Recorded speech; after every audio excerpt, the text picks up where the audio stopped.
लेकिन हम जहाँ जहाँ प्रचार में गए, चूंकि हम एक प्रत्याशी हैं और शिक्षक पद पर हम काम कर चुके हैं, इसलिए मेरा स्वागत वो लोग बहुत जोरदार ढंग से किया, बहुत अच्छा तरीका से किया। और चूंकि वो लोग समझा कि मैं एक शिक्षित व्यक्ति हूँ और लोगों का आवाज हम उठा सकता हूँ, लोगों का जो काम है उसको कर सकता हूँ, और मेरा घोषणा पत्र में जो दिया हुआ है सब काम के लिए, इसके लिए वो लोग हमको फिटेस्ट माना है और इसलिए बहुत आदर से हमको स्वागत किए। और वो लोग बोले कि आपको हम लोग समर्थन देंगे, हम लोग कैंडिडेट देख के समर्थन देंगे, इस बार पार्टी नहीं देंगे। यही हम लोग बोला और हमको भरपूर समर्थन देने का विचार किया कि हम लोग इस बार बदलना चाहते हैं, कैंडिडेट को देंगे, पार्टी को वोट देंगे। यही हमको गांव में, शहर में जहां हम गए वहीं से यही आवाज हमको सुनी, मेरे समर्थन में लोग हैं। शिक्षा का प्रतिशत ज्यादा है, लेकिन खाली प्रतिशत देखने से नहीं होगा। आज जो झारखंड के जो सरकारी विद्यालय में पढ़ाई होता है तो गरीब के बच्चे वहाँ पढ़ते हैं, बड़े लोगों के बच्चे पढ़ते हैं प्राइवेट स्कूल, गरीब के बच्चे सरकारी विद्यालय में पढ़ते हैं। लेकिन आज सरकार शिक्षकों को ऐसा काज दिया है कि उनके लिए विद्यालय में पढ़ाने का समय नहीं। इसलिए मैंने अपना घोषणा पत्र में ये भी घोषित कर रहा हूँ कि सरकारी विद्यालय के शिक्षक को शैक्षणिक कार्य के अलावा दूसरा काम नहीं कराया जाए, ताकि गरीब बच्चों का पढ़ाई हो, वे बच्चे भी बड़े लोगों के बच्चे के समकक्ष हो सके, उसको भी अच्छा ज्ञान मिले, वो भी अच्छा नौकरी प्राप्त कर सके, अच्छा चरित्र बने उसका भी, और वो भी उन्नति कर सके। इसके बल पर कोई भी मनुष्य उन्नति कर सकता है, उसका चरित्र बन सकता है। यही है मेरा एक शिक्षक के नाते इस इलाका में खड़ा होने का, जमशेदपुर लोकसभा क्षेत्र में।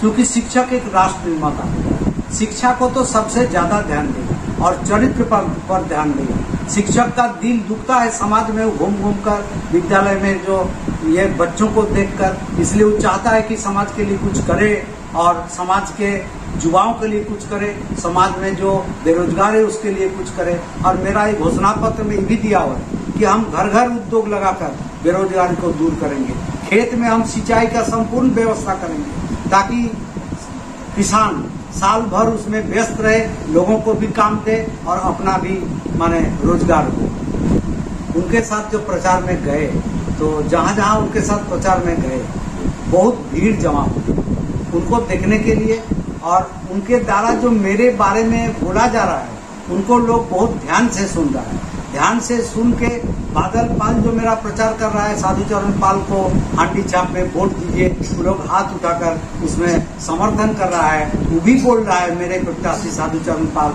हांडी छाप पर हम लोग वोट देंगे, हांडी छाप पर वोट आप भी दीजिए।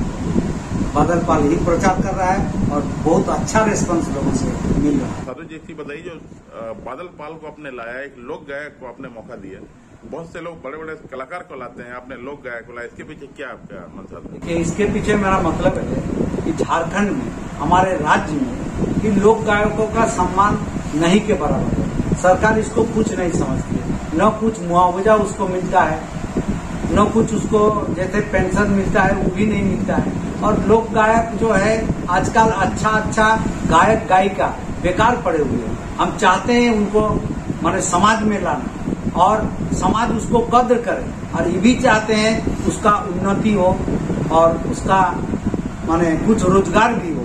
लोक गायक का प्रतिष्ठा भी समाज में बढ़े, इस माने उद्देश्य से हम लोक गायक को, बादल पाल को जनता के बीच में लाए। देखिए, हम सांसद निर्वाचित होते हैं तो सरकार का योजना तो पहुंचेगा ही। हम हर पंचायत में कमेटी बना के उस सरकार का योजना जन जन तक पहुंचाने का कोशिश करें। जो लाभ आज तक उन लोगों को नहीं मिल रहा है, वो लाभ हम उस कमेटी का माध्यम से, हर पंचायत में हम कमेटी बनाएंगे और उन्हीं लोगों से बैठकर विमर्श कर जन जन तक जो योजना है वो पहुंचे, इसके लिए हम कड़ा कदम उठाएंगे और अच्छा से अच्छा जो योजना है वो भी सरकार का, वो भी हम लोगों के पास पहुंचाना चाहेंगे और हमारा पंचायत कमेटी वो पहुंचाएगा, उसका नेतृत्व हम करेंगे। इस बार नया मतदाता बने हैं, हम पेपर में भी पढ़े हैं, कुछ मतदाता का जो स्पष्ट वो लोग अपना मंतव्य दिया है, वो लोग चाहा है कि हम लोग पार्टी नहीं देखेंगे, हम लोग कैंडिडेट देखेंगे, जो कैंडिडेट हमारा काम कर सकेगा, जो कैंडिडेट का चरित्र अच्छा है, जो कैंडिडेट शिक्षित है, वैसा कैंडिडेट को हम लोग इस बार देख के वोट देंगे और जो हमारा मांग को आगे रखेगा और हमको माने आगे बढ़ने का मौका देगा, तो ऐसा कैंडिडेट को इस बार हम लोग वोट देंगे। देखिए, जो शिक्षित बेरोजगार है, हम पहले उनका सर्वे करेंगे और उसका अपना क्षेत्र में हम देखेंगे कितने शिक्षित बेरोजगार हैं और चाहेंगे कि उसके लिए नया नया उद्योग हम यहाँ लगाने का कोशिश करेंगे और उद्योग लगाकर उन लोगों को हम नौकरी दिलाने का कोशिश करेंगे। जो उससे थोड़ा कम पढ़े लिखे हैं उसको हम अपना घोषणा पत्र में लिखे हैं, अपना कुटीर उद्योग लगाते, चाइना जैसा घर घर में कुटीर उद्योग हमको लगाने का अपना घोषणा पत्र भी में लिखे हैं और सबको हम रोजगार दिलाना चाहते हैं उस कुटीर उद्योग से कि सबको हर हाथ को काम मिले। मेरा लक्ष्य यही होगा, कोई बेकार नहीं रहे और सबको कुछ न कुछ आमदनी हो और जिससे उसका उन्नति हो। देखिए, मेरा जो दौरा रहा पूरा क्षेत्र भर में, उस क्षेत्र भर में मेरी पत्नी, मेरा दोनों लड़के हमको भरपूर सहयोग किया। कहीं से हमको ऐसा महसूस नहीं हुआ कि मेरे माने पत्नी और मेरे बच्चे हमको सहयोग नहीं कर रहे, ताकि वो लोग बढ़ चढ़ के किया था।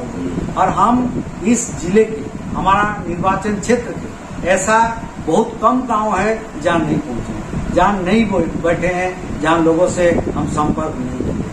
तो इस क्षेत्र में हम पूरा घूम लिए हैं। अब हम उन लोगों से यही आशा करते हैं, जो उन लोग आश्वासन हमको दिया है, तो अपना लोग जो हमको आश्वासन दिया है उसको पूरा करें, मेरे पक्ष में वो लोग मतदान करें, हम उनका सेवा करेंगे और सबसे आगे आकर, सबसे बढ़ चढ़कर हम उनका सेवा करेंगे। हम चाहेंगे उनके साथ बराबर रहें और उनका आवाज को हम आगे उठाएं और उनका जो भी सेवा हो हमसे, वो हम इस पाव नहीं होंगे करने में, बल्कि हम आगे बढ़ के सेवा करेंगे। एक निर्दलीय उम्मीदवार जो इस पद पर आना चाह रहे हैं, केवल मेरा लक्ष्य है जीवन भर उसका सेवा करना। जब तक हम सकेंगे उसका, उन लोगों का सेवा करेंगे, मेरे क्षेत्र के लोगों का। देखिए,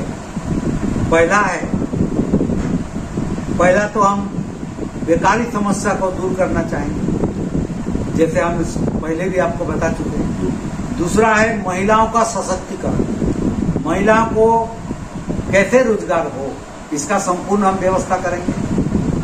गांव-गांव तक, जहां आज शहर से जो गांव नहीं जुड़ा है, उसके लिए हम रास्ता बनाने का कोशिश करेंगे। शिक्षा के लिए हम अपना घोषणा पत्र में भी दिए हैं कि गांव में जो बहुत दूर का गांव है, जहां के बच्चे ठीक से शिक्षा नहीं पाता है, वहां हम निःशुल्क कोचिंग शुरू करेंगे उन बच्चों, गरीब बच्चों के लिए। हमारा ये है कि देश में जो वैज्ञानिक है उसको अनुसंधान में बहुत तेज गति से उनको अनुसंधान करवाएंगे, ताकि रिसर्च बहुत अच्छा हो, कम लागत में वस्तु का पैदा हो और वह वस्तु कम लागत में देश के लोगों को मिले, ये वाला है। दूसरा है, हम चाहते हैं ये भी कि अच्छा देश का उन्नति के लिए हम सरकार को, जो देश में सरकार बनेगा, उसको हम अपना सुझाव से उसको सहयोगिता करेंगे। हम चाहते हैं कि आज जो एमपी लोग 4 बार 5 बार जीतते हैं और 4 बार 5 बार पेंशन लेते हैं, हम चाहते हैं कि एक सरकारी कर्मचारी रिटायर्ड होने के बाद जैसे 1 बार पेंशन लेते हैं, वो भी हम सरकार से मांग रखेंगे कि 4-5 बार पेंशन नहीं, 1 बार ही उनको पेंशन दिया जाए, ताकि वो पैसा देश के लोगों को बांटा जाए, रोजगार देकर या किसी भी माध्यम से हम उसको बैठकर निर्णय करेंगे और सरकार को ये भी सुझाव देंगे कि 1 ही बार पेंशन दिया जाए और बाकी पैसा देश के लोगों के लिए खर्चा किया जाए, ताकि अपना देश उन्नत हो। उन्नत नहीं होगा, हम चाहेंगे कि देश के उन्नति के लिए वो पैसा खर्चा करें। आप अभियान फॉर ए बेटर टुमारो से भी जुड़े रहे हैं और अभियान एक ऐसी संस्था है जो संवाद के माध्यम से अलग अलग तरह के काम करती है। तो क्या आपको लगता है कि आपके लोकसभा क्षेत्र में भी संवाद जरूरी है? लोकसभा क्षेत्र में बहुत जरूरी है संवाद। हम ये भी चाहेंगे, हम देखिए एक बार जब टीचर में पहले आए, मानवीय चेतना जागृति समिति बोल के एक चेतना माने मनुष्य में जगाने के लिए ये समिति हम खुले थे। इसमें बहुत दिन हम काम करवाए, लोगों को इसमें जुड़े और हम इसका माध्यम से चाह रहे थे कि मनुष्य में मानवीय गुण का विकास हो, जैसे क्षमा, दया, दूसरा को सहायता करना। जैसे विवेकानंद बोल चुके हैं कि हमारा ईश्वर कौन है?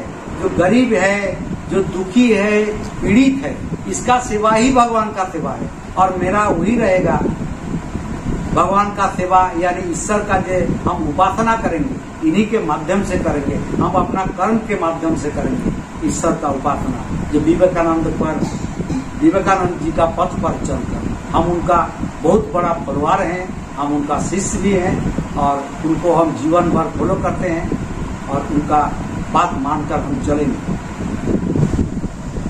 हम आदिम कुमार महासंघ से जुड़े हुए हैं। हम कोशिश कर रहे हैं कि हमारे कुम्हार जाति का भी उन्नति हो।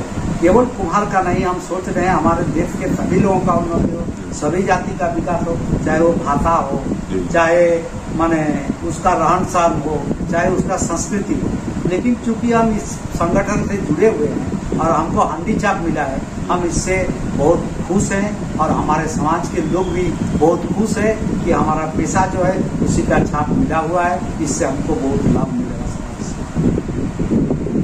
देखिए, खेल के प्रति भी मेरा बहुत अच्छा दृष्टिकोण। आज खेल के क्षेत्र में जो अच्छा खेल रहा है उसको रोजगार भी मिल रहा है, बहुत पैसा भी मिल रहा है। तो हम भी चाहेंगे कि हमारा क्षेत्र में खेल का ज्यादा विकास हो। भिन्न भिन्न जगह में हम खेल के लिए बच्चों को, युवा वर्ग को प्रेरित करेंगे, उसके लिए मैदान बना देंगे, स्टेडियम बनाएंगे, ताकि हमारा क्षेत्र जो खेल से उन्नति करेगा और दूसरा जगह से लोग यहाँ देखने के लिए आएंगे।